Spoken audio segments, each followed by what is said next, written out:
રાજપીપળાથી નજીક ધર્મેશ્વર મહાદેવ મંદિર છે, ત્યાંના ટ્રસ્ટી દ્વારા ત્યાં રિનોવેશનનું ને બધું કામ ચાલે છે. તો એ લોકોના રિનોવેશન દરમિયાન એમને કંઈક સ્મેલ આવી અને એવું કંઈક શંકાસ્પદ લાગ્યું. એમને અમને જાણ કરી.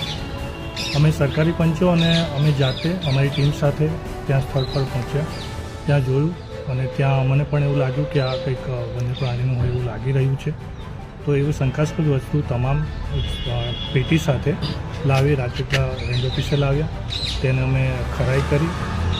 કેટલું છે જથ્થો છે એમાં 37 જેવા આખા ચામડા હતા અને બીજા ટુકડા હતા. એમ મળીને 40થી વધુ ચામડા જે દેખાઈ આવેલા છે, જે હાલ ઉપરથી તો એવું લાગે છે કે વાઘના છે, પણ એને ખરેખર સ્વેના છે. એની માટે અમે FSLમાં મોકલવાના છે. એની સાથે સાથે 133 જેવા નખ પણ મળ્યા છે. એ પણ સાચા છે કે ખોટા એ પણ અમે ખરાઈ કરી રહ્યા છીએ. આ તમામ વસ્તુને ધ્યાનમાં રાખી અમે વન્ય પ્રાણી અધિનિયમ 1972 હેઠળ ગુનો દાખલ કરે છે અને સરકારશ્રીને જાહેર કરી છે. આ ખરેખર વસ્તુ સાચી છે કે ખોટી અને એમાં કેટલું તથ્ય છે એની ખરાઈ માટે અમે આગળના સેમ્પલ લઈને આગળ કાર્યવાહી કરી રહ્યા છીએ. સર, કેટલા વર્ષ જૂના હોય એવું લાગી રહ્યું છે? એવું એનું પરથી ખ્યાલ નહીં આવે, પણ બહુ જૂના હોય એવું, કારણ કે જર્જરિત પણ થઈ ગયા છે ઘણા ચામડા, તો બહુ સમયથી એમની પાસે હોય એવું લાગી રહ્યું છે. તો વધુ તપાસ કરવાથી જ એનો ખ્યાલ આવશે કે FSLમાંથી વધુ નિર્ણય સારો છે. ક્યાં હતા અને કયા પરિસ્થિતિમાં તમને વસ્તુ મળી છે? એ ચામડા એ જે મહારાજ રહેતા હતા, એ મહારાજના જે રહેઠાણ હતું એ પણ મકાન પણ 90 વર્ષ અંદાજ એવું કહેવામાં આવે છે કે 90 વર્ષ જૂનું એમનું મકાન હતું. એમાં ઉપરના ફ્લોર ઉપર હતા અને એક પેટી હતી પતરાની. પેટીની અંદર બધા એકની ઉપર એક કરીને થપ્પી વાળીને મૂકેલા હતા. ખાસ કરીને ગુજરાતમાં વાઘ તો લુપ્ત થઈ રહ્યા છે, તો આ તસ્કરી હોઈ શકે ને કંઈ જૂનું છે કે? જી જરૂર, તસ્કરી હોઈ શકે.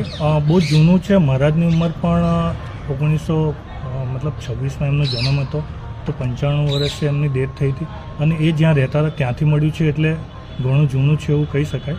તો એની પરથી ખ્યાલ આવે કે આ કેટલું જૂનું છે અને એની પરથી નિર્ણય લઈ શકાય. સર, જે પેટી છે એની અંદર પેપરના ટુકડા છે, એ પણ 93 કે એવું કંઈક ઉપર વંચાઈ રહ્યું છે. તો જે પેટી મળી એકદમ જર્જરિત થઈ ગઈ હતી અને બહુ ખવાઈ ગઈ હતી. એની અંદર અમે ચામડા કાઢ્યા ત્યારે અંદરથી 1992-1993ની સાલના ન્યૂઝપેપર મળ્યા.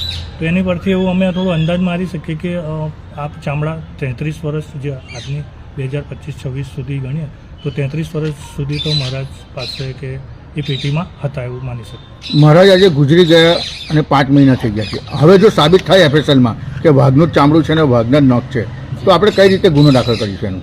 હા, તો એમનું નામજોગ અને એમના સાથે કોણ કોણ જોડાયેલા હતા, એમના રહેઠાણ ક્યાં હતા, એ કોની સાથે સંકળાયેલા હતા, એ બધી તપાસ હાલ ચાલુ છે અને એમાં વધારે ઊંડાણપૂર્વક નિર્ણય લેવાનો છે. ઓકે, નામ અને હોદ્દો?